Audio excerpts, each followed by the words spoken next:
Nakaupo si Serena sa harap ng malaking salamin sa kanyang kwarto. Pinagmamasdan ng sarili.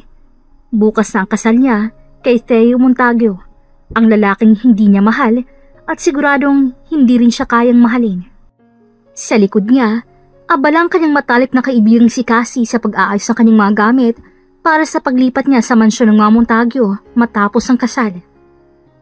Ayaw mo ba talagang umatras? Pwede ka pang tumanggi, Serena. Hindi to ganun kadali, Cassie. Ang kasunduang to ay para sa kumpanya ng pamilya ko. Hindi ko pwedeng talikuran ang responsibilidad ko. Pero sarili mo namang kaligayahan ang nakataya. Kahit kailan, hindi naging mabuting imahe ni Theo. Babaero pa. Alam ko, Serena, hindi mo kailangang maging martir. Alam mo ba kung ilang babae nang nadamay sa pagiging babaero ni Theo? Alam ko, pero wala akong magagawa. Hindi to isang fairy tale na pwedeng umatras ang bride sa altar.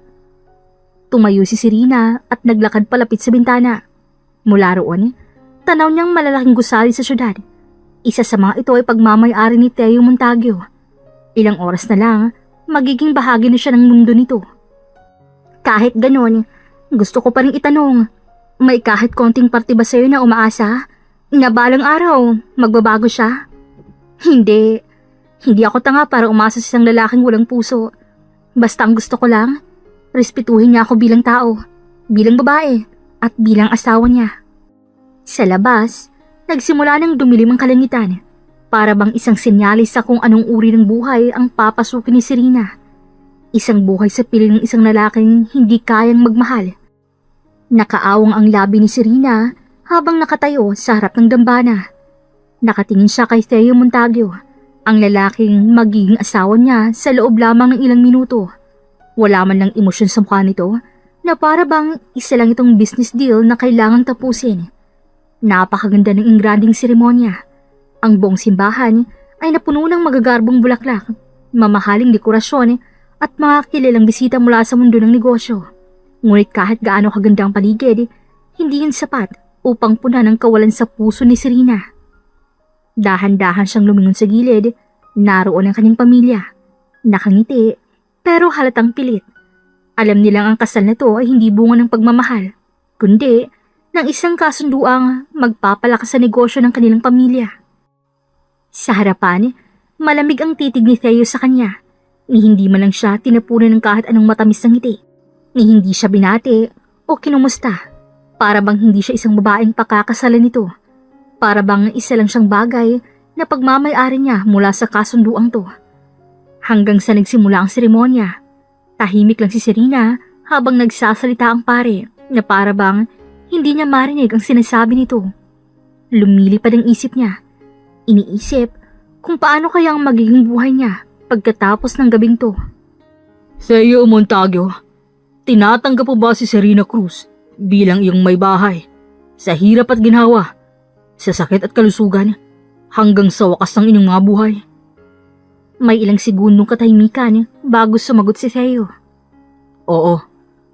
Serena Cruz, tinatanggap po ba si Theo Montague bilang iyong kapares sa hirap at ginhawa, sa sakit at kalusugan, hanggang sa wakas ng inyong mga buhay? Nagbabadya ang luha sa mga mata ni Serena, para bang nais niyang umatras, pero paano? Wala na siyang ibang mapupuntahan. Isa lang itong papel na kailangang pirmahan, isang kasunduang kailangang tuparin. Oo. Dumating na ang sandali para sa tradisyonal na halik. Tumayo si Theo ng walang ekspresyon. Lumapit kay Serena at marahang yumuko. Isang malamig, walang emosyon at mabilis na halik ang lumampi sa kanyang mga labi bago agad siyang iniwan. Para bang isa lang yung pirma sa isang dokumento. Nagpalakpakan ng mga bisita, ngunit sa loob ni Serena, isang bagay ang namatay. Ngayon, opisyal na siyang si Serena Montague, ang babaeng tinali sa isang lalaking hindi kailanman naniniwala sa pag-ibig. Matapos ang ingranding kasal, dinala si Serena sa Montague Mansion, ang magiging bagong tahanan niya bilang asawa ni Theo. Ngunit sa loob ng malawak at marangyang bahay na yun, naramdaman niya agad ang malamig na pagtanggap sa kanya. Pagpasok nila sa master's bedroom, agad na tinanggal ni Theo ang kanyang coat at nagtanggal ng kurbata. Theo, dapat ba akong lumipat sa ibang kwarto? Saglit siyang nilingon ng lalaki, pero hindi man lang ito nagpakita ng kahit anong emosyon. Ikaw ang bahala. Wala akong pakialam kung saan ka matutulog. Sa halip na sumagot, tumango na lang si Serena. Kinabukasan, wala na si Theo sa kama nang magising siya. Sinadya niyang bumangon ng maaga para makasabay sana ito sa almusal. Pero ayon sa mga kasambahay, umalis na raw ito papuntang opisina. Hindi man lang siya ginising o kahit nag-iwan ng salita. Ganito ang naging routine nila. Isang linggo na silang kasal pero parang hindi siya nag-e-exist para kay Theo. Pag uwi nito, diretso ito sa opisina sa bahay o kaya lumalabas ulit na hindi man lang siya kinakausap. Hanggang isang gabi, habang nakahiga siya sa kama, nakarinig siya ng tunog ng sasakyan sa labas. Napabangon siya at lumapit sa bintana. Bumaba si Theo mula sa kanyang mamahaling kotse at hindi siya mag-isa. Isang magandang babae, naka-mini dress at halatang nakainom ang nakasandal sa katawan ni Theo habang papasok sila sa bahay. Nanlamig ang kamay ni Serena. Hindi na siya nagulat pero masakit pa rin. Alam niyang hindi siya mahal ni Theo pero hindi niya inakala na dadalhin pa nitong ibang babae sa mismong bahay nila. Dali-dali siyang lumabas ng kwarto, hindi niya alam kung bakit pero isa lang ang alam niya. Tinatapakan na ni Theo ang dignidad niya. Pagbaba niya sa hagdan, tumigil sa tapat ng sala sina Theo at ang babae. Humahalakak ito, halatang lasing at hinahaplos pa ang dibdib ni Theo.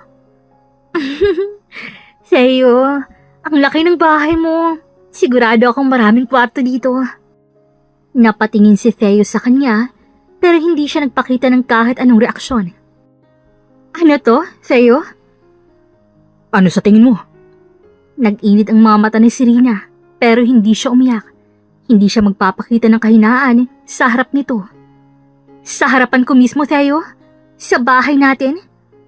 Ngumisi ang lalaki pero walang bahid ang pagsisisi sa mukha nito. Eh ano ngayon? Tandaan mo, Serena. Kasal lang ang meron tayo. Pero hindi mo ako pag-aari. Walang sabi-sabing tinalikuran siya ni Theo at hinila ang babae paakyat ng hagdan patungo sa isa sa mga kwarto. Naiwan si Serena sa sala, nanlalamig at naninikip ang dibdib. Hindi niya alam kung paano siya makakaraos sa gantong buhay. Isang buhay na puno ng sakit at pagwawalang bahala. Maagang nagising si Serena kinabukasan. Wala na rin si Theo sa bahay, pati ng babaeng kasama nito. Hindi na siya nagulat. Sanay na siyang gumigising nang wala ng asawa. Pagkababa niya ng kusina, nadatnan niyang kasambahay na abala sa paghahanda ng almusal. Tiningnan niyang mga prutas sa lamesa at napansin niyang paubos ng mga ito. Mukhang paubos na ang mga prutas natin. Wala na rin tayong fresh vegetables, hindi ba? Opo, ma'am. Magpapabili po ba kayo? Napaisip si Serena. Sa totoo lang, matagal na siyang hindi lumalabas mag-isa. Madalas ay stuck lang siya sa bahay na to. Parang isang bilanggo sa marangyang mansyon ni Theo. Ako na lang ang pupunta sa palengke. Naggulat ang kasambahay pero hindi na siya nagtanong pa. Hindi naman mahirap pumunta sa palengke pero para sa isang babaeng kasal sa isang Montagyo, parang isang malaking bagay na to. Ilang sandali pa, tinawag ng isa sa mga driver upang ihatid siya. Habang nasa loob ng kotse, tahimik lang si Serena. Nakatitig lang siya sa bintana. Pinagmamasdan ng labas habang tinatahak nilang daan patungo sa palengke. Hanggang sa nagsalita ang driver. Ma'am, pasensya na po kung makikialam ako Pero gusto ko lang po sanang sabihin. Ano yun? Huminga ng malalim ang driver, tila nag-aalangan kung dapat ba niyang ituloy ang sasabihin niya. Pero sa huli, nagpasya itong magsalita. Ma'am, ngayon pa lang po, naawa na po ako sa inyo. Napakunot ang noo ni Serena. Hindi niya inaasahan ang mga salitang yon. Anong ibig mong sabihin? Kahit kasal na po kayo si Sir Theo, pero hindi pa rin po siya nagbabago. Hindi lang po 5 babaeng nakakasama niyo sa isang araw. Parang binuhusan ng malamig na tubig si Serena. Hindi siya agad nakapagsalita. Alam naman niyang babaero si Theo, pero iba rin palang marinig ito mula sa ibang tao. Mula sa isang taong nakakasaksi sa mga ginagawa ng asawa. Kumuyom ang kamao niya. Alam niyang wala silang pagmamahal sa isa't isa. Alam niyang kasal lang sila sa papel. Pero hindi niya akalaing ganito kawalang respeto si Theo sa kanya. Hindi bilang asawa, hindi bilang partner sa kasal na to, pero bilang babae. Mabigat ang dibdib ni Serena habang nakatingin sa labas ng bintana. Sa loob-loob niya, tinatanong niya ang sarili kung hanggang kailan siya mananahimik. Pagka-uwi mula sa palengke, hindi mapakali si Serena. Paulit-ulit na bumabalik sa isip niya ang sinabi ng driver. Hindi lang 5 ang babae ni Theo sa isang araw. Napailing siya. Kung akala ni Theo na kaya niyang gawin ang lahat ng gusto niya na walang kapalit, nagkakamali siya. Dali-dali niyang kinuha ang cellphone niya at tinawagan ng matalik ng kaibigan, si Cassie. Oh my gosh, Serena! It's been a while! Kumusta ka na, Mrs. Montague? Napangisi si Serena ng bahagya pero puno ng pait ang ngiti niya. I need a favor, Cassie. Oh wait, you sound serious. Ano yan? Need mo na ba ng lawyer for divorce? Not yet. Pero I need a date. Nagkaroon ng ilang segundong katahimikan bago sumabog ng tawa si Cassie. A date? Girl, you're married. What the hell are you thinking? Humigpit ang hawak ni Serena sa kanyang cellphone. If Theo can sleep with different women while we're married, then I can have a date too. Fair, right? Damn, girl. Are you serious? Anong ginawa ni Theo at napuno ka na, ha? Sabi ko naman kasi noon na pwede ka pang umatras sa kasal. Doon na ikinuwento ni Serena ang lahat kung paano halos wala ng respeto si Theo sa kanya, kung paano nito dinadala ang mga babae sa mismong bahay nila, at kung paano siya tinatrato na parang hindi siya nag-e-exist bilang asawa nito. Tahimik lang si Cassie habang nakikinig at nang matapos si Serena sa kwento, huminga ito ng malalim. You know what, Serena? Tama ka. Kung ayaw niyang respetuhin ka, why the hell would you let him get away with it? Okay, challenge accepted. I'll find you the hottest, most eligible bachelor in town. Let's give Theo a taste of his own medicine. Napangiti si Serena. Make sure he's someone who can make Theo furious. Oh, don't worry, babe. I have the perfect guy in mind. At sa gabing yun, unang beses na natulog si Serena na may konting excitement sa kanyang dibdib. This time, she wasn't going to be the silent and obedient wife. This time, she was going to play the game by her own rules. Makalipas ang 2 araw, nag-text si Cassie kay Serena. Wear something stunning, babe. I got you the best date ever. Meet me at the Grand Royal Hotel, 7 p.m. sharp. Napangiti si Serena habang binabasa ang mensahe. Hindi siya sigurado kung tama bang ginagawa niya, pero isa lang ang alam niya. Hindi siya si Serena Cruz kung basta na lang siyang papayag na apihin. Pagpasok ni Serena sa hotel restaurant kinagabihan, agad niyang nakita si Cassie na nakaupo sa isang VIP table. Nang lumapit siya, malakas ang ngiti ng kaibigan niya. You look absolutely gorgeous, babe. Pero mas magugustuhan mong surprise ko. Oh, please, Cass. Just tell me who... Hindi niya natapos ang sasabihin nang bigla niyang makita ang isang pamilya na figura. Isang matangkad na lalaking naka-black suit, matikas ang tindig, matalim ang titig, at may aura ng isang lalaking sanay sa kapangyarihan. Si Rafael Cuervo, ang mainit na karibal ni Theo sa negosyo. Nanlaki ang mga mata ni Serena at napatingin siya kay Cassie na parang hindi makapaniwala. Are you serious? Siya? Oh yes, babe. If you want to make Theo mad, Rafael is the best choice. Mabagal na naglakad si Rafael papalapit kay Serena. Hindi nito personal na kilala, pero kilala niya ito sa balita. Maraming business articles ang sumusulat tungkol sa matinding rivalry nilang dalawa ni Theo. Nang tumigil si Rafael sa harapan niya, dahan-dahan itong ngumiti. Mrs. Montague, it's a pleasure to finally meet you in person. Ramdam ni Serena ang kaba sa kanyang dibdib, pero hindi niya ito pinakita. Sa halip, ngumiti siya ng matamis at inabot ang kamay dito. Please, just call me Serena. Then, call me Rafael. Sa sandaling yon, alam ni Serena ang nagsisimula na ang laro at hindi siya sigurado kung sino sa kanila ni Theo ang unang matatalo. Pagkaupo nila, nagpaalam agad si Cassie. Alright, lovebirds. I leave you two to it. Enjoy your dinner and... Serena, good luck. Seryoso ka, Cass? You're leaving me alone with him? Oh, you'll be fine. He's quite a gentleman. Or, so I've heard.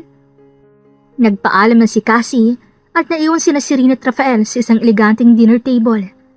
Nakatitig si Rafael sa kanya, pero hindi siya agad nagsalita. Parang sinusuri siya ng lalaki, hinuhulaan kung anong uri ng babae si Serena Montague. At sa halip na mailang, ngumiti si Serena at kinuha ang wine glass sa harapan niya. You're quieter than I expected. Akala ko, matindi ka kung makipagsagutan, lalo na't mortal enemy mong asawa ko. Ngumiti si Rafael. I choose my battles wisely. And right now, I don't think we're enemies. Are we? Napatingin si Serena sa kanya, tila sinusuri kung anong ibig niyang sabihin. And we're not friends either. Not yet. Napailing si Serena. Mayabang din ito, pero hindi sa nakakairitang paraan, hindi katulad ni Theo. Dumating ang waiter, kaya nagsimula silang mag-order ng pagkain. Habang naghihintay, sinimulan ulit ni Rafael ang usapan. So, tell me, Serena, bakit tayo nandito? Because I'm tired of being a good wife to a man who doesn't even respect me. Tumahimik saglit si Rafael, tila nag-iisip. And you think I'm the perfect revenge? Ngumiti si Serena, pero walang halong sayang mga mata niya. You're not just the perfect revenge. You're the ultimate payback. Nagtagpo ang mga mata nila at sa sandaling yon, pareho nilang alam, hindi lang ito simpleng dinner date. Ito ang simula ng isang bagay na mas delikado. Isang larong maaring sumira o makapagpanalo sa kanila pareho at hindi nila alam kung sino ang unang mahuhulog. Matapos ang masarap na hapunan at ilang baso ng alak, lumalim pang usapin ni na Serena at Rafael. Sa unay, simpleng palitan ng opinyon tungkol sa negosyo at buhay may asawa. Pero sa kalaunan, napansin nilang masyado na silang nagkakasundo para sa dalawang taong dapat ay magkaaway. I have to admit, Serena, I never expected Theo Montague's wife to be this interesting. Oh, and what exactly did you expect? Someone quiet, obedient, a woman who stays in the background. Pero mali ako. You're not just a wife. You're a woman who knows how to play the game. Napangiti si Serena, ngunit hindi siya sumagot. Sa halip, tumingin siya sa labas ng bintana ng restaurant, pinagmamasta ng mga ilaw ng lungsod. Totoong sinabi ni Rafael, matagal siyang nanahimik, pero ngayong nagsimula siyang lumaban, hindi na siya titigil. Nang matapos ang kanilang gabing magkasama, inalok ni Rafael na siya nang maghahatid kay Serena sa bahay. Tahimik lang ang naging biyahe nila. Walang nagsasalita, pero ramdam ni Serena ang titig ni Rafael paminsan-minsan. Hindi niya alam kung bakit, pero sa piling ito, pakiramdam niya ay hindi siya isang trophy wife. Hindi siya isang gamit lang na pag-aari ni Theo. Pagdating nila sa tapat ng mansyon, bumaba siya ng sasakyan. Good night, Serena. Good night, Rafael. Paakyat na sana siya ng hagdan ng mansyon nang biglang may dumating na itim na sasakyan sa driveway. Pamilyar ang plate number. Si Theo. Bumaba si Theo mula sa sasakyan, halatang pagod pero agad siyang nakatuto kay Serena. Saan ka galing? Nagtaas lang ng kilay si Serena. Wow! So now you care? Humigpit ang panga ni Theo, halatang hindi nagustuhan ang sagot niya. Lumapit ito sa kanya, pero hindi niya inatrasan ang presensya ng asawa. Who brought you home? Napangiti si Serena ng bahagya, isang mapait at mapanuksong ngiti. Does it even matter? You don't ask. I don't ask. Isn't that how this marriage works? Naningkit ang mamata ni Theo, pero hindi siya sumagot agad. Alam niyang tama si Serena. Wala siyang karapatang magtanong, lalo na at siya mismong unang nagtataksil. Sa halip, tinitigan lang niya ito, tila sinusubukang basahin kung may tinatago ito, pero hindi natinig si Serena. Sa unang pagkakataon, siya ang may hawak ng alas. Good night, Theo. At iniwan niyang asawa niyang nakatayo pa rin sa driveway. Simula nung gabing yun, nagbago ang lahat. Hindi na inaksaya ni Serena ang oras sa paghihintay ng atensyon mula kay Theo. Hindi na siya yung babaeng palaging nakatanga, Naghihintay kung kailan siya mapapansin. Kung kaya ni Theo maglaro, kaya rin niya. Sa mga sumunod na araw, hindi na siya nagtatanong kung anong oras uuwi si Theo. Hindi na rin niya pinapansin ang mga babae nitong dinadala sa mga event. At sa tuwing sinusubukan siyang kausapin ni Theo, isang malamig na tingin lang ang sagot niya. At higit sa lahat, napapadalas rin ang pagkikita nilang dalawa ni Rafael. Nagsimula ito sa isang simpleng pagkikita sa isang charity gala. Habang nasa event, hindi maiwasang pag-usapan ng iba si Rafael dahil isa ito sa pinakamalaking donor. Hindi naman talaga siya dapat pupunta, pero bigla na lang siyang isinama ni Cassie. Oh my God! Is he here for you? Tumaas lang ang kilay ni Serena, pero hindi mapigilang mapangiti ng bahagya. Ano ka ba? Umayos ka nga. Pero nang mahuli niyang nakatitig si Rafael sa kanya mula sa malayo, parang nagbagong isip niya. Nang magtama ang kanilang mga mata, isang maliit na ngiti ang gumuhit sa labi ni Rafael bago siya lumapit. You look stunning tonight, Mrs. Montague. Hindi niya alam kung bakit, pero bumilis ang tibok ng puso niya. Is that a compliment or a challenge, Mr. Cuervo? Why can't it be both? Hindi lang yun ang pagkakataong nagkita sila. Minsan, bigla na lang may pinapadeliver si Rafael. Isang kahon ng mamahaling tsokolate, isang bouquet ng bulaklak, o minsan ay isang simpleng text lang. At tuwing magkasama silang dalawa ni Rafael, parang hindi siya ang misis ng isang lalaking walang respeto sa kanya. Parang hindi siya isang trophy wife. At sa bawat ngiti ni Rafael, sa bawat simpleng hawak sa kanyang kamay habang naglalakad sila, hindi niya mapigilan ang sarili. Hindi niya mapigilan ang kilig na unti-unting bumabalot sa kanya. At hindi niya mapigilan ang takot na isang araw, baka mahulog siya ng tuluyan. Nasa loob sila ng sasakyan ni Rafael. Patungo sana sa bahay si Serena matapos ang isang tahimik pero masayang hapunan. Ngunit isang eksena ang tumambad sa kanila na hindi nila inaasahan. Si Theo, nasa harap ng isang motel, may kasamang ibang babae. Nakita niya kung paano hinawakan ni Theo ang bewang ng babae, kung paano ito tumawa at hinila palapit sa kanyang sasakyan. Parang hindi ito isang lalaking maisawa, parang wala itong asawa. Dalhin mo ako kahit saan, Rafael. Just anywhere but home.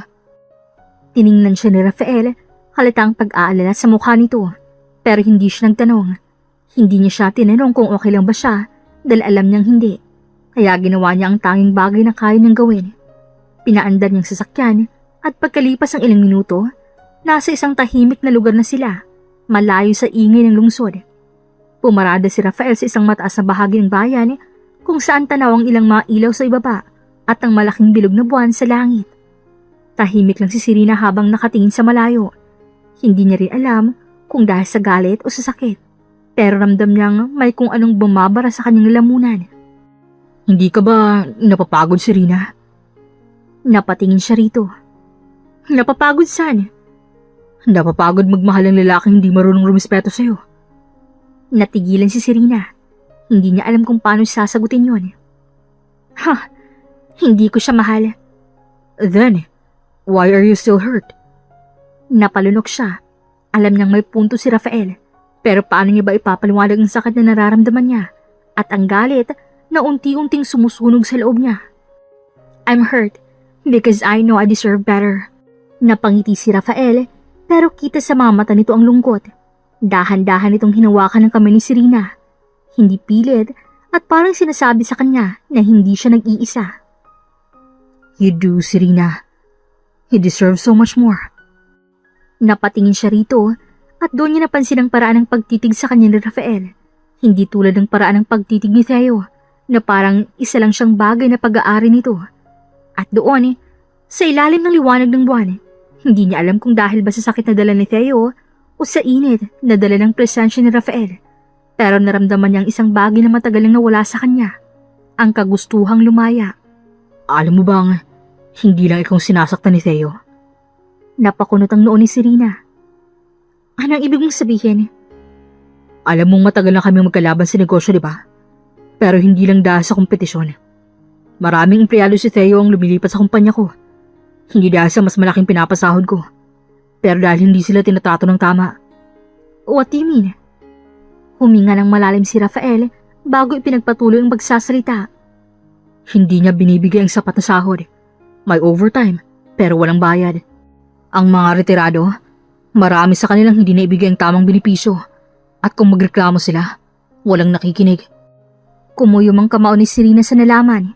Hindi lang pala siyang nilalapastangan ni Theo, maraming taong nagdurusa sa ilalim ng pamumuno nito. I encouraged them to fight back para makuha nilang dapat sa kanila. Pero natatakot daw sila. Kasi alam mo naman, Theo has power. Napahigpit ang hawak ni Serena sa kanyang bag. Galit na galit siya. Hindi lang sa ginawa ni Theo sa kanya, kundi sa ginawa nito sa ibang tao. Kung ganon, tutulungan ko sila. Nagulat si Rafael sa determinasyon sa boses ni Serena. Are you sure? Oo, hindi ko hahayaang apihin niya hindi lang ako, kundi ang mga taong pinaghirapan ng bawat sentimong dapat para sa kanila. Kung walang ibang lalaban para sa kanila, ako na lang. Napangiti si Rafael. Ngayon, sa kauna-unahang pagkakataon, nakita niya ang tunay na apoy sa mata ni Serena. Hindi lang siya isang trophy wife. Siya si Serena Cruz at hindi siya magpapatinag. Now, that's the Serena Cruz I want to see. At sa ilalim ng malamlam na buwan, may bagong apoy na nagsimulang lumiyab sa puso ni Serena. Hindi lang para sa sarili niya, kundi para sa lahat ng taong kailangang ipaglaban ang nararapat sa kanila. Pagka-uwi ni Serena, buo na ang loob niya. Hindi siya matutulog ngayong gabi na walang sinasabi kay Theo. Hindi na lang ito tungkol sa kasal nila. Tungkol ito sa respeto, sa kanya at sa mga taong ginagamit at inaabuso ni Theo. Pagpasok niya sa bahay, andun si Theo sa sala. May hawak na baso ng whiskey, mukhang kararating lang. Wala siyang kasama ngayon. Walang babae, walang halimuyot ng pabango ng iba. Pero hindi na yun mahalaga. Dire-diretso siyang lumapit at tumayo sa harap nito. Kailangan nating mag-usap. Dahan-dahan nilapag ni Theo ang baso sa lamesa at tumingin sa kanya na walang emosyon sa mga mata. Ngayon ka lang ba natauhan na asawa mo ako? Talaga? Coming from you? This is not about our marriage, Theo. This is about respect. Kung wala kang respeto sa akin bilang asawa mo, sana bilang tao. Naputo lang sinasabi niya nang biglang tumayo si Theo, naglakad palapit sa kanya, hanggang sa halos magkadikit na sila. And why do you think I care about what you feel, Serena? Exactly. Hindi mo iniintindi ang nararamdaman ko. Hindi mo iniintindi ang nararamdaman ng kahit sino. Hindi lang ako sinaktan mo, Theo. Naningkit ang mga mata ng asawa niya. Halatang hindi nagustuhan ang sinasabi niya. Ano namang pinagsasabi mo? Huminga ng malalim si Serena, pilit pinipigilan ng sarili. Hindi niya pwedeng sabihin ang tungkol sa mga empleyado. Hindi niya pwedeng sabihin na alam niya na ang lahat. You don't deserve any of this. Huh, and you think you do? Bago pa siya nakasagot, biglang hinawakan ni Theo ang kanyang braso. Mahigpit, masakit. Theo, nasasaktan ako. Pero hindi siya pinakawalan nito. Sa halip, mas lalo pa nitong hinigpitan ng hawak sa kanyang braso. Makinig ka, Serena. Wala kang pakialam sa buhay ko. At lalong wala kang pakialam sa kumpanya ko. Kung iniisip mong may halaga ang opinion mo sa akin, nagkakaamali ka. Nanikip ang dibdib ni Serena. Alam niyang walang halaga sa kanya si Theo, pero ang mga salitang binitawan nito, nakakasakal. Huwag kang makikialam. Dahil ang pamilyang pinagmulan mo, isa rin sa mga kumpanyang sinagip ko mula sa pagkalugi.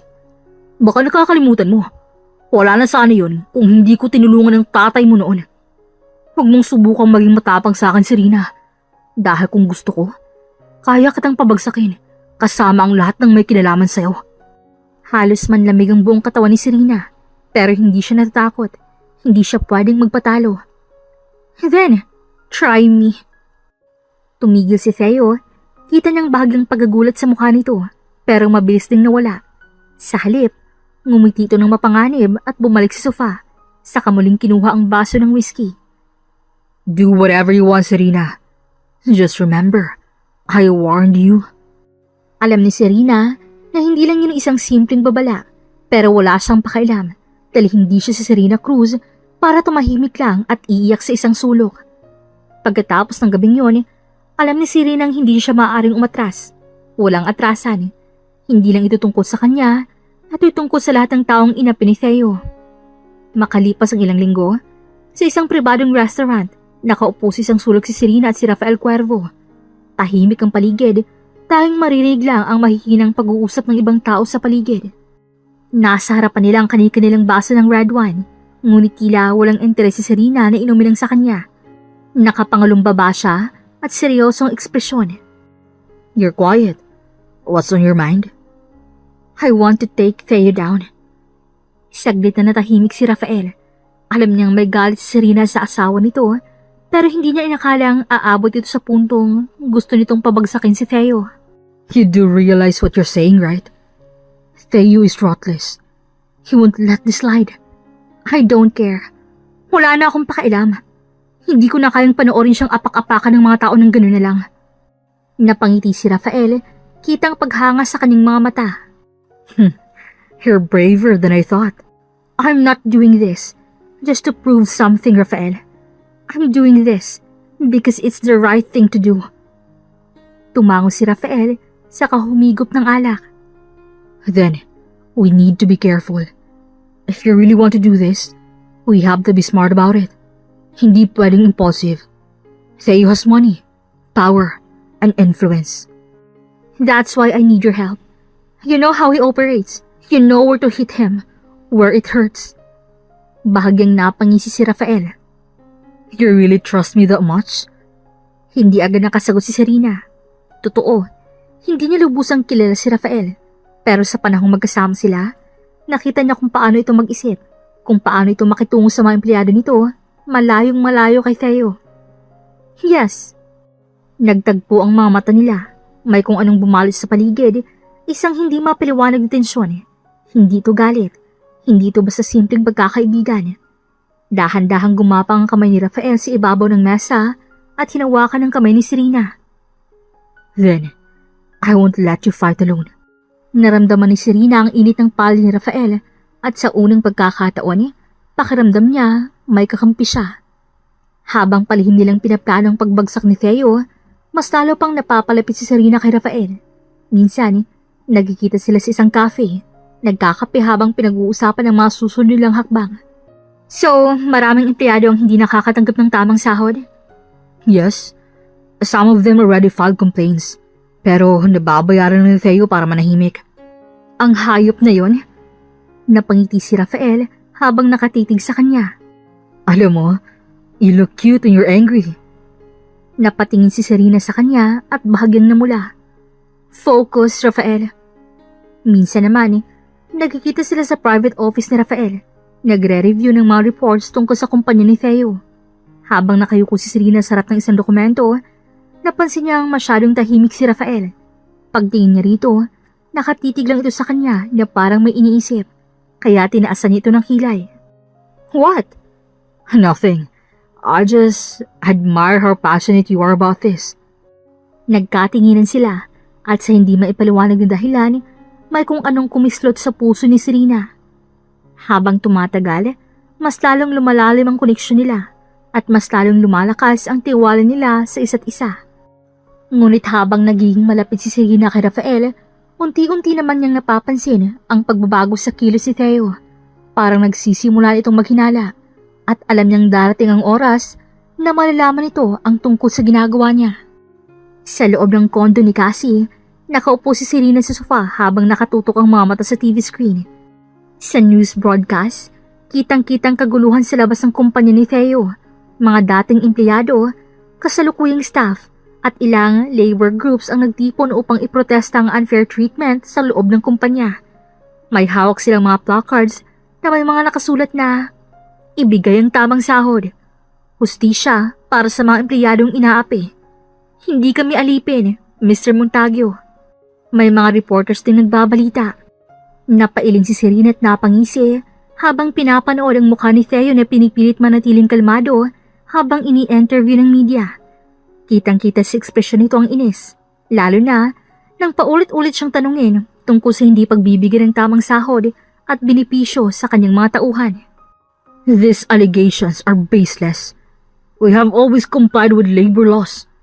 This is nothing but an attempt to tarnish my reputation. Napaubo si Cassie sa tawa at napahiga sa tabi ni Serena. Diyos ko, girl! He looks so stressed. Hindi ko kinayang pagpipigil niyang wag magmura on live sa TV. Napangiti si Serena at umiling. He deserves it. Itinuloy lang panoorin ng balita kung saan makikita ang hindi na makontrol ng mga security ng Montague Corp ang mga nagpoprotesta. May ilang empleyado pang lumapit sa media at nagbigay ng kanilang testimonya. I've worked for Montague Corporation for 10 years, pero hindi ko pa natatanggap ang separation pay ko kahit pa ulit-ulit ako nag-follow up. Tinatanggal nila ang mga empleyado ng walang tamang due process. Napilitan akong lumipat sa ibang kumpanya. Hulaan ko. Ikaw ang nasa likod ng lahat ng tono. Lumingon si Serena sa kanya at binigyan siya ng makahulugang ngiti habang inaangat ang kanyang baso ng wine. Well, sabihin na lang natin, tumulong ako ng konti. Nagtinginan silang dalawa bago sabay na natawa. Ngunit sa likod ng kanilang tawanan, alam ni Serena ang nagsisimula pa lang ang laban at alam niyang hindi basta-bastang magpapatalo si Theo Montague. Pagka-uwi ni Serena sa mansyon, hindi pa man siya nakakapasok ng maayos sa loob ng bahay nang bigla siyang sinilubong ng isang malakas na sampal mula kay Theo. Napapitlag siya, ngunit hindi siya napatras. Nanatili siyang nakatayo, pinipigilang manginig ang katawan habang ramdamang init ang latay sa kanyang pisngi. So it's true. You've been seeing Rafael Cuervo behind my back? Pinilit ni Serena ngumiti ng mapait habang dahan-dahang hinapos ang pisngi niyang nasaktan. Tiningnan niya si Theo sa mata. Ang lalaking to na walang ibang inisip kundi ang sarili niyang pride. And so what if I am? Mas lalong nagdilim ang mukha ni Theo, humakbang siya palapit at ang kanyang mamatay nag-aapoy sa galit. Alam mo bang ilang taon kong nilabanan ng kumpanyang to? Alam mo bang halos isugal ko ang lahat para lang hindi mapasa kamay ng katulad ni Cuervo? At ngayon, asawa ko mismong nagtatraidor sa akin? Asawa? As if gusto kong daladalang apelyado mo, Theo. Kung alam ko lang kung anong klaseng hayop ng isang Theo Montague, never akong pumayag na ikasal sa'yo. Saglit na tumahimik ang paligid. Kita sa mukha ni Theo ang bahagyang paggagulat sa sinabi niya. Pero saglit lang yun. Mas lalong lumalim ang kunot sa noon niya at bumigat ang kanyang paghinga. Walang utang na loob. Tinulungan kong pamilya mo. Binigay ko sa ang pangalan ko. Pero anong ginawa mo? Pumunta ka mismo sa taong gustong pabagsakin ako. You're a traitor, Serena. Ngunit imbis na maapektuhan, mas lalo pang tumapang ang ekspresyon ni Serena. Akala mo ba? Utang na loob ang manatili sa isang impyerno? Kung inaasahan namang lulud ako sa'yo, dahil niligtas mo ang kumpanya ng pamilya ko. Nagkakamali ka, Theo.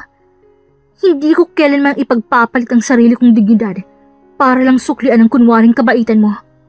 Hindi nakapagsalita agad si Theo, para bang hindi niya inaasahan na babanggain siya ng asawa ng ganito. Sanay siyang mga taong ang natatakot sa kanya.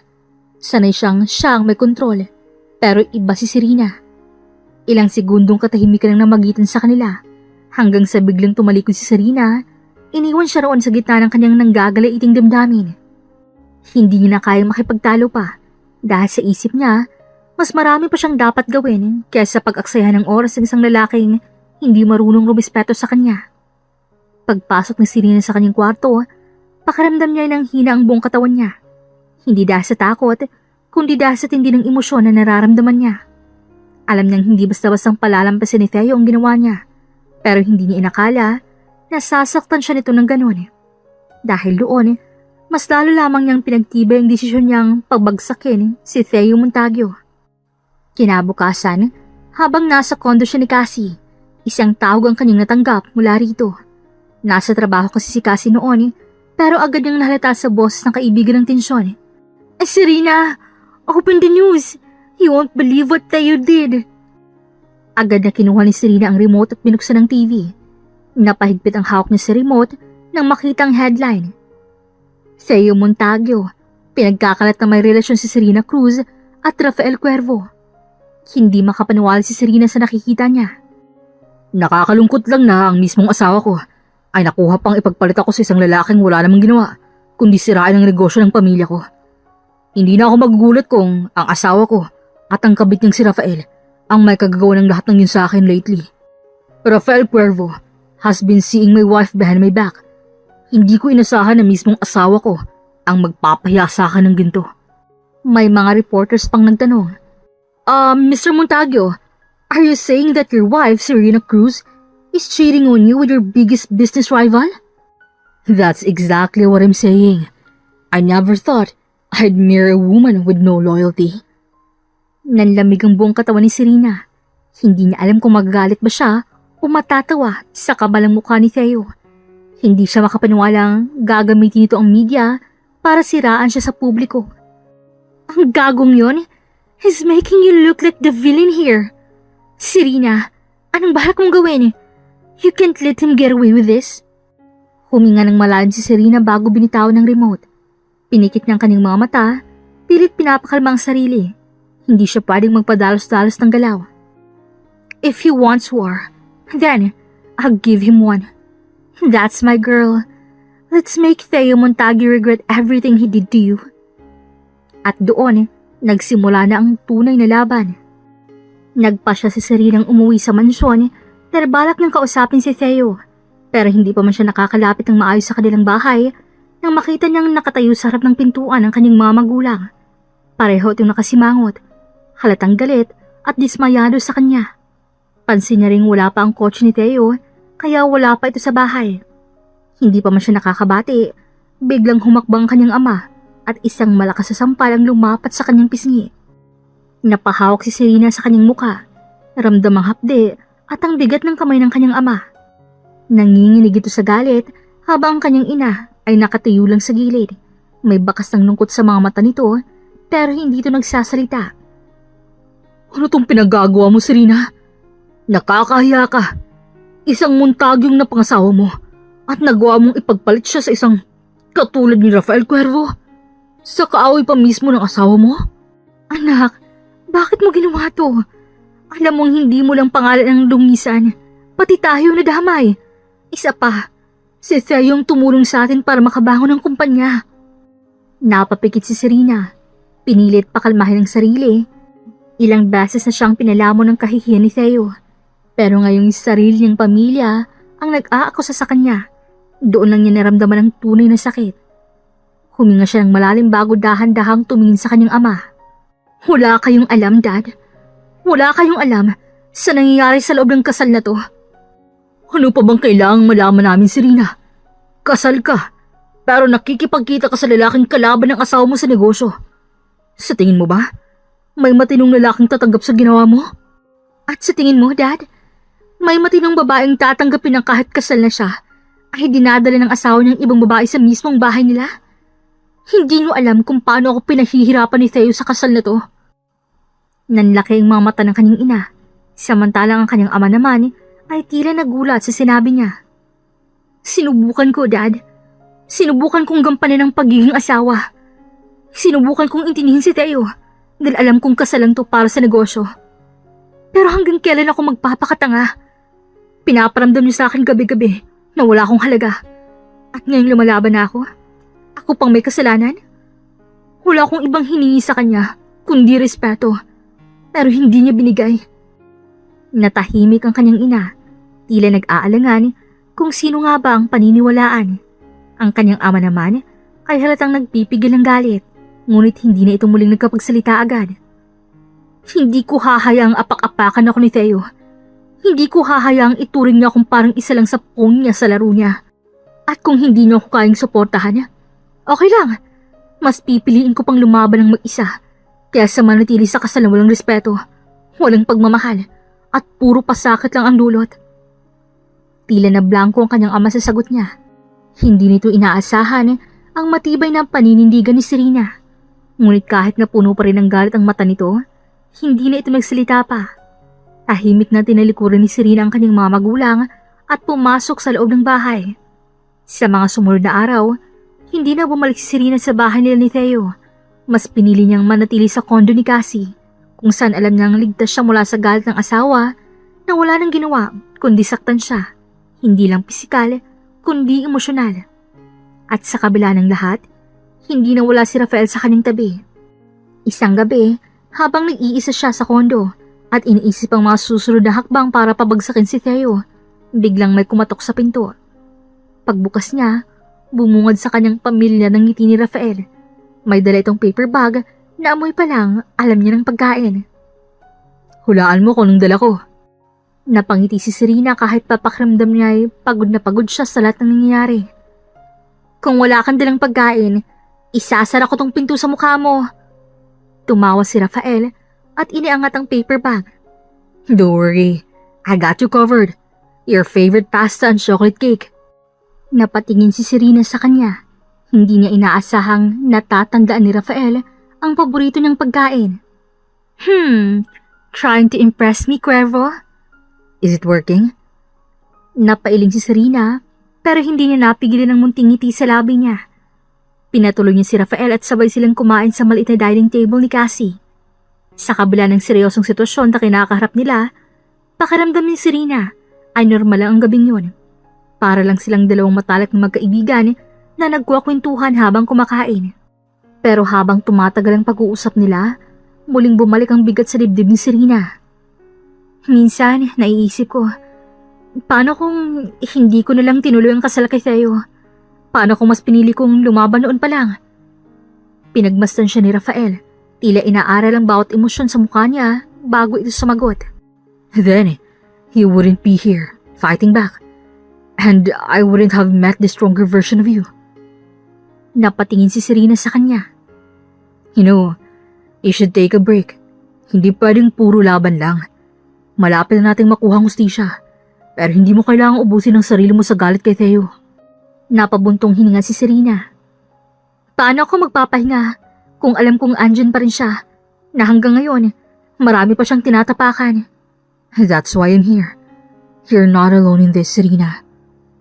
Napangiti si Serena ng bahagya. Habang lumalalim ang gabi, hindi pa rin natatapos ang seryosong pag-uusap nilang dalawa ni Rafael. Tahimik lang silang nakaupo sa sofa, may hawak na baso ng red wine si Rafael, habang si Serena naman ay nakayakap sa isang unan. Alam mo, nung una, gusto ko lang talagang sabay ng trip ni Theo. Gusto ko lang ipakita sa kanya na hindi ako basta-bastang babae na pwedeng apakapakan. Pero hindi ko akalaing aabot tayo sa ganito. Ang dami kong nalaman tungkol sa kanya. Sa kung paano niya tratuhin ang mga empleyado niya. Kung paano siya hulang pakialam kahit marami naghihirap sa kumpanya niya. At ang pinakaayoko sa lahat, yung narealize kong kahit anong gawin ko, hindi na ako igagalang bilang asawa, bilang tao. Muling humigpit ang hawak ni Serena sa unan. I want out, Rafael. Gusto ko nang tanggalin ang apelyido ni Theo sa pangalan ko. Gusto kong bumalik sa pagiging Serena Cruz. Hindi bilang asawa ng isang Montague, kundi bilang ako. Biglang napangiti si Rafael kasabay ng pag-iling. Well, kung gusto mo naman ng bagong apelyido, I have a better suggestion. Napakunot noo si Serena. Ano? Dahan-dahang lumapit si Rafael sa kanya na may pilyong ngiti sa labi. Cuervo sounds better than Montague, don't you think? Nanlaking mata ni Serena bago niya tinampal si Rafael sa braso. Gago ka? What? I'm just saying. It suits you better. Napapailing si Serena habang hindi mapigilan ang pagtawa.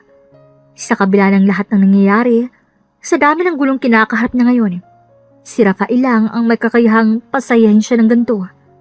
Nang humupa ang tawanan nila, saglit silang nagkatitigan. Pero, alam mo, Serena, you deserve better. You deserve to be happy, to be free. And I will make sure you get that.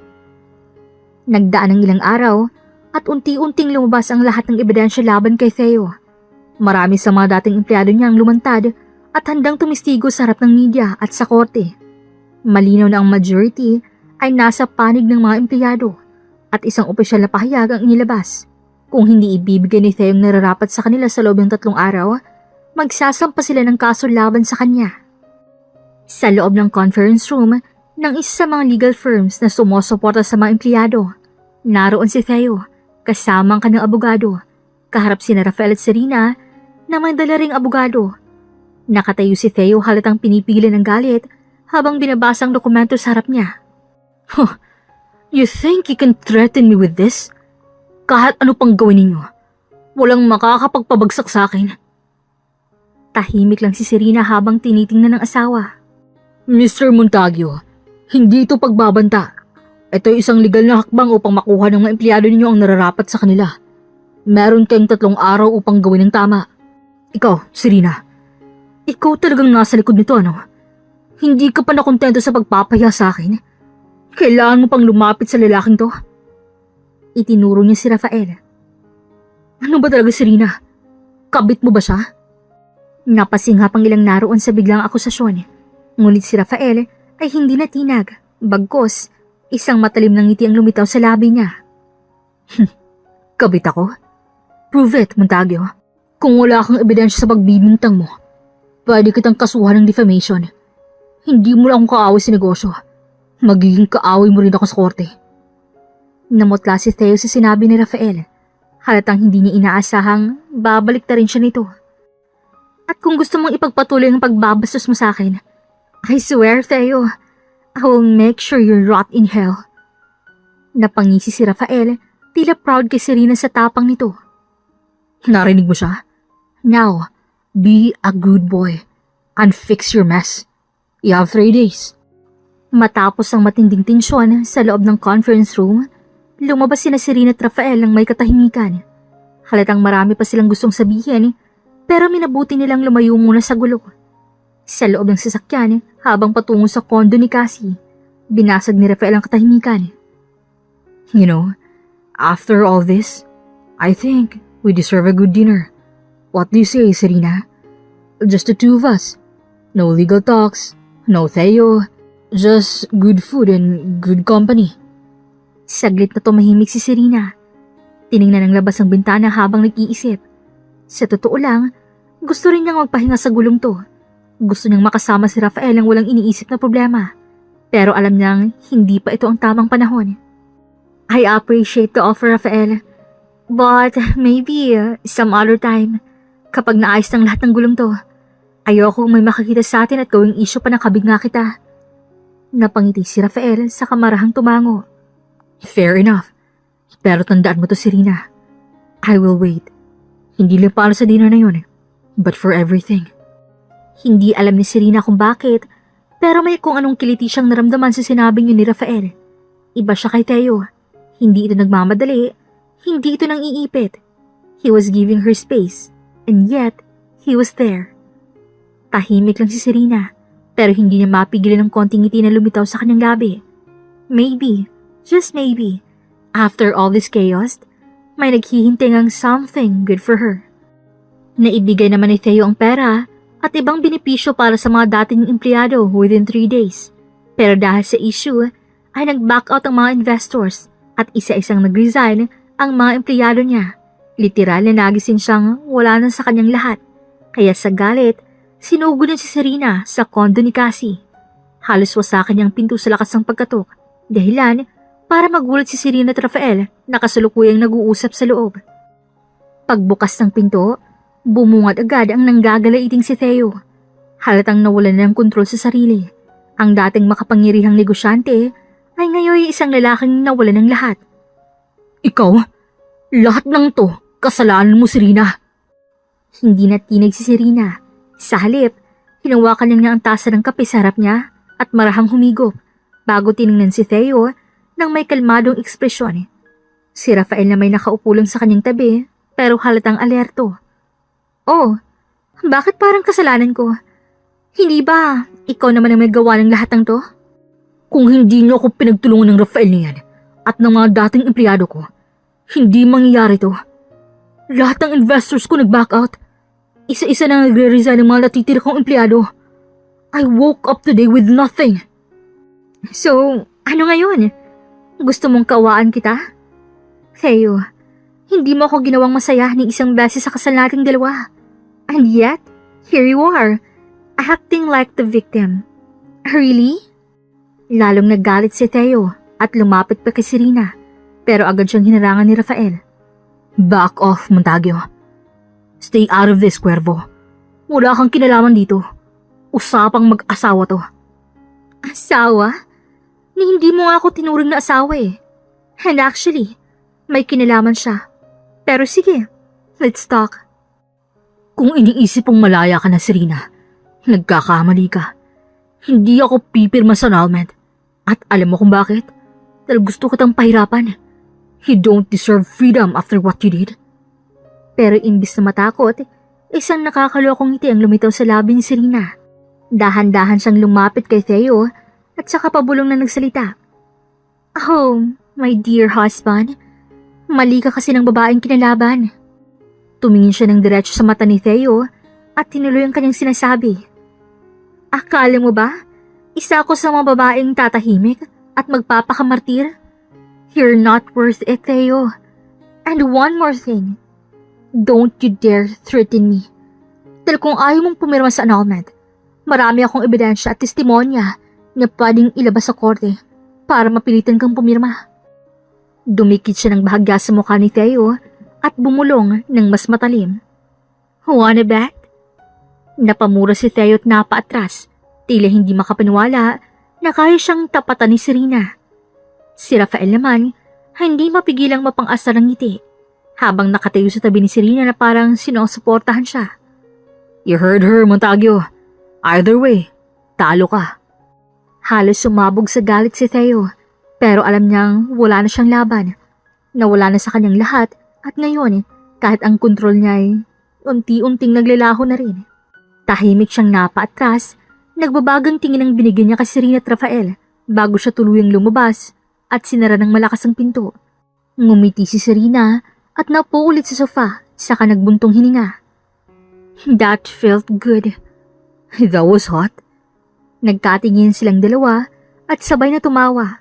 Sa wakas, si Serena nang may kontrol. Wala naman sana siyang inaasahan kay Theo, kundi ang sana'y respetuhin lang siya nito dahil kasal pa rin sila kahit papano. Pero hindi nito iyon binigay. Kaya hindi siya papayag, napak-apakan lamang siya ni Theo. Nilunok niya na ang pride niya at tinanggalan ng kaligayahan at kalayaan ng sarili sa pagpapaksal dito. Kaya hindi siya papayag na ibasura siya nito. Matapos ang isang linggo, napilitan ngang pumirma si Theo sa annulment papers. Wala na siyang ibang choice matapos ibigay ni Serena sa korte ang matitibay na ebidensya laban sa kanya. Mula sa pang-aabuso, pambababae, hanggang sa financial manipulation sa mga dati niyang empleyado. Hindi na rin siya makalapit kay Serena matapos mag-file ng restraining order ang babae. Sa wakas, malaya na si Serena. Nang marinig ni Rafael ang balita, hindi niya napigilang mapang-asa ng ngiti. Gabi yun ang tawagan ni si Serena. Sakto namang nasa kondo siya ni Cassie at nag-iinom ng wine. So, Miss Cruz, wait. Tama diba?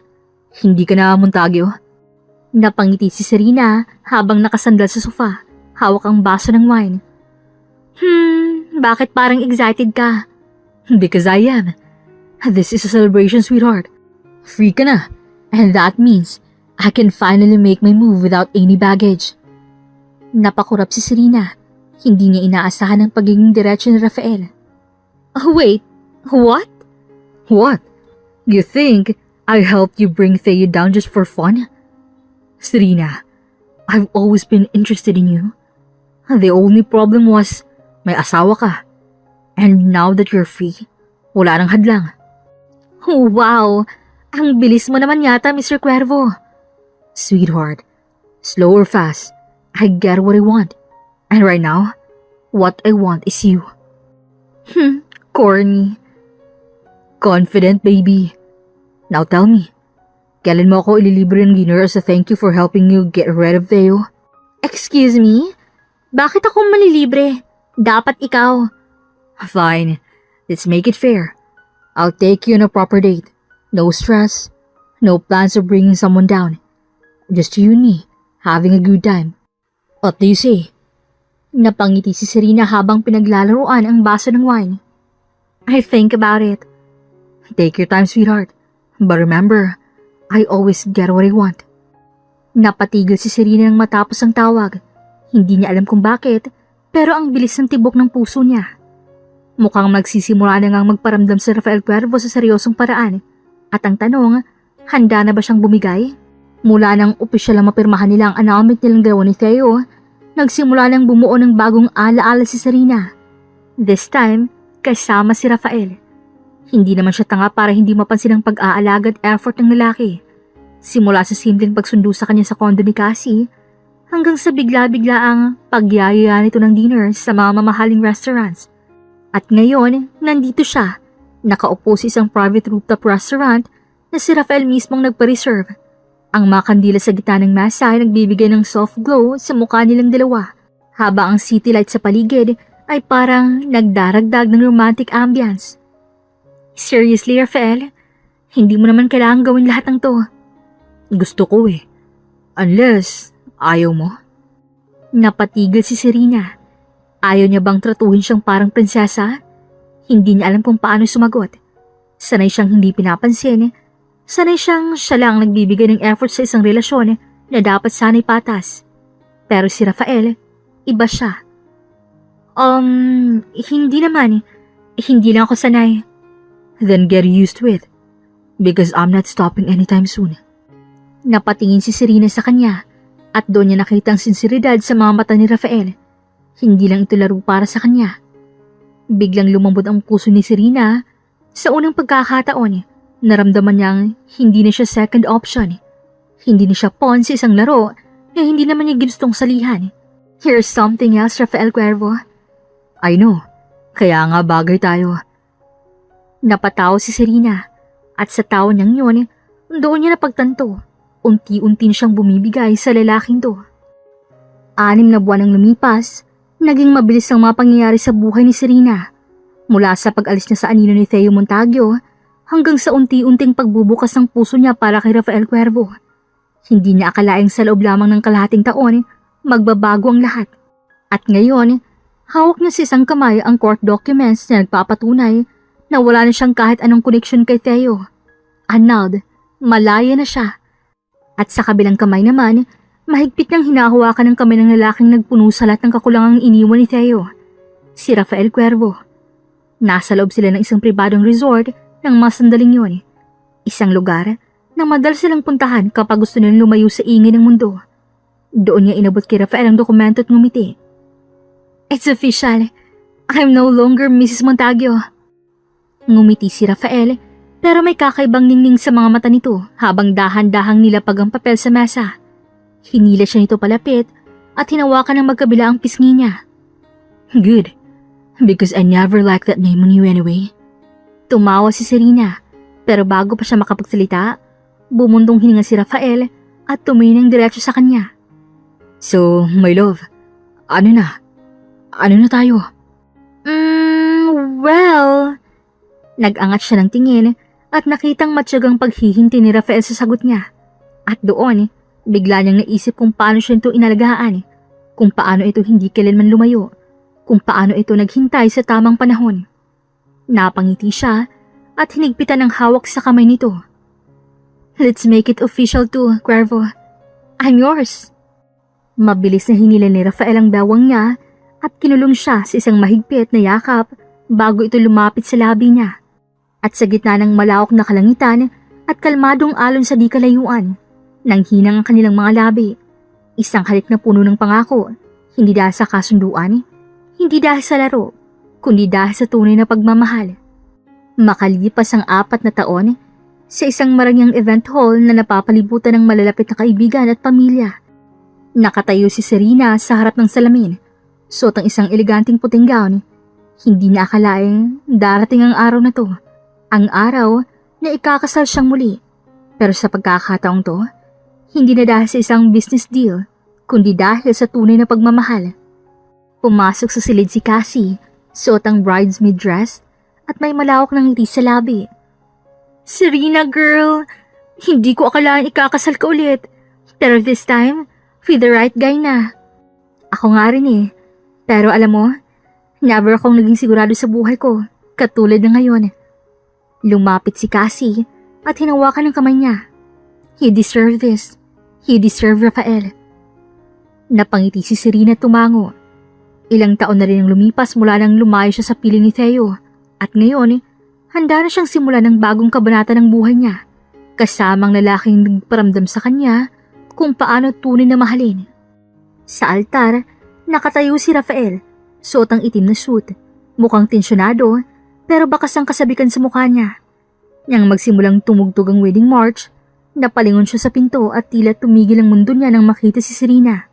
Dahan-dahang lumapit si Serena. Hawak ang kamay ng kanyang ama na ngayon ay masayang-masaya para sa kanya. Hindi niya inakalang mararamdaman niya ulit ang gantong klase ng saya.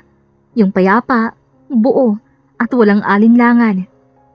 Pagdating sa harap, kinuha ni Rafael ang kamay niya mula sa ama niya at masuyong hinalikan nito. Ang tagal kong hinintay to, love. Well, worth the wait naman, right? Ngumiti si Rafael at umiling ng natatawa. At nang sabihin ng pare ang pinakamahalagang tanong. Do you, Serena Cruz, take Rafael Cuervo to be your lawfully wedded husband? Mabilis siyang tumingin kay Rafael nang nakangiti, nang may pagmamahal at walang pag-aanlangang sumagot. Yes, I do. Do you, Rafael Cuervo, take Serena Cruz to be your lawfully wedded wife? Yes, Father. I do. At sa gabing yun, sa harap ng lahat, sa ilalim ng bituin at saksi ang langit, nagwakas ang dating mapait na nakaraan ni Serena at nagsimula ang isang bagong buhay na puno ng pag-ibig sa piling ni Rafael Cuervo. Dito na nga po nagtatapos ang magandang kwentong ito. Hanggang sa susunod pong muli, this is Regine here in Kuya Agustin Stories. Daghan kayong salamat!